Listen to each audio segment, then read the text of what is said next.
Miss হবে না আপনার পছন্দের টিভি শো। দেখুন জি5 অ্যাপে একদম ফ্রি।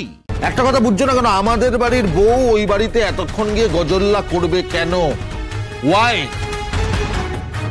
ওদের বাড়ির সম্পর্কে কোনো ধারণা আছে তোমার? মা কিন্তু খুব দুঃখ পেয়েছে আজকে। আর একটা দিন তুই ডুব মারতে পারলি না। দেখ, আমরা হচ্ছি বন্ডেড লেবার, তোর মতো ঝাড়া হাত পায়ের বিজনেসম্যান তো না। কিন্তু ওদিকে তো কঙ্কাবতী একা একা মুখ শুকিয়ে থাকলো।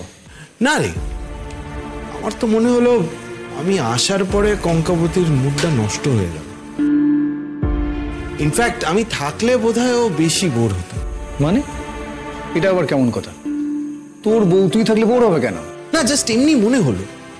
অ্যাকচুয়ালি ব্যাপারটা কি বলতো, আমার সাথে না ওর ঠিক জেল করছে না, টিউনিংটা জাস্ট হচ্ছে না।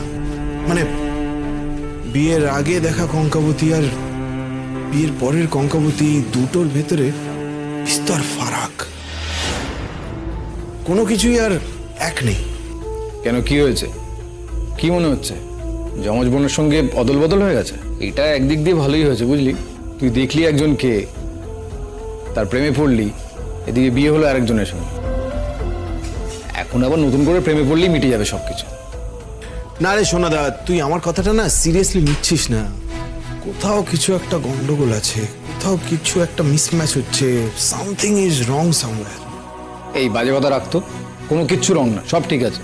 এগুলো তোর মাথার উদ্ভট চিন্তা। আগের কঙ্কাবতী আর এখনকার কঙ্কাবতীর মধ্যে কোনো তফাৎ নেই, সব একই আছে। নেই নেই, উল্টে তোর মধ্যে বদল এসেছে।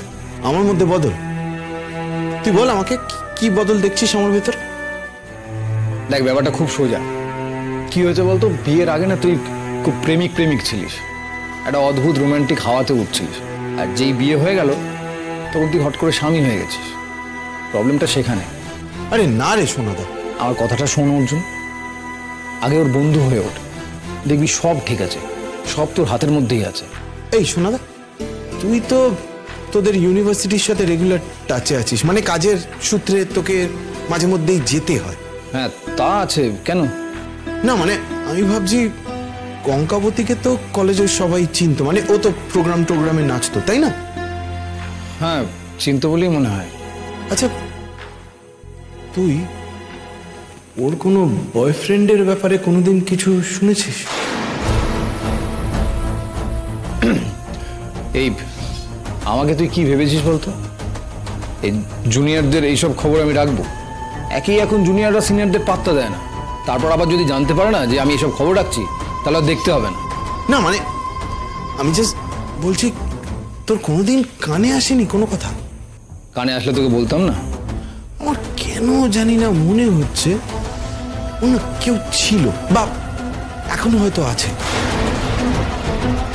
জিজ্ঞেস করলে ও কথার মার প্যাচে কাটিয়ে দিচ্ছে। কিন্তু আমি তোকে প্রমিস করছি সোনাদা, একদিন ওই ইডিয়েটকে আমি সামনে আনবই। অর্জুন তো সকালে অফিসের কাজের জন্য খেতেই যেতে পারেনি। ও অফিস থেকে ফেরার সময় ওদের বাড়ি যাবে, তখন হয়তো একেবারে রাত্রের খাওয়া দাওয়া সেরে কঙ্কাকে নিয়ে ফিরবে। অসাধারণ, অসাধারণ। হেসে হেসে এই খবরটা আমায় দিচ্ছ, হ্যাঁ? যেন বিরাট একটা কিছু খবর।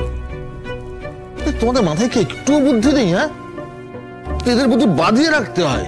কেন? আমরা আবার কি করলাম? কি করলে বুঝতে পারছো না? তুমি জানো ওখানে এতক্ষণ থাকা মানে কত রকম ব্রেন ওয়াশ হতে পারে ওর? কি দাদা তুমি দেখছো? কি বুঝছো তুমি? আমার তোর বুঝে কোনো লাভ হবে না, এদেরকে বোঝা। এদের মাথায় সব কিছু ঢুকবে না। তোমরা এখন কথাগুলো বলছো কেন বলো তো? আমরা তো সবাই জানি যে অর্জুন সকালে যেতে পারবে না, ফেরার পথে সমুজ্জ্বলদের বাড়ি থেকে কঙ্কাকে নিয়ে আসবে। অর্জুন যেতে পারবে না এটা জানি, অর্জুন যে ফেরার সময় নিয়ে আসবে এটা তো জানি না। এটা কার ডিসিশনে হয়েছে? কার পারমিশন নেওয়া হয়েছে? আমার তো নেওয়া হয়নি। দাদা, তোমার পারমিশন নিয়েছিল? নো নেভার, আমি কিচ্ছু জানি না, আমাদের কেউ এসব বলেনি। বাহ বাহ বাহ বাহ, বাড়িতে এখন যা নয় তাই হচ্ছে। যা নয় তাই। আরে বাবা, তা নয়, তেমনটা কেন হবে বলো তো? কেন হবে? তাই তো দেখছি, তাই তো হচ্ছে। কি বলছো তুমি?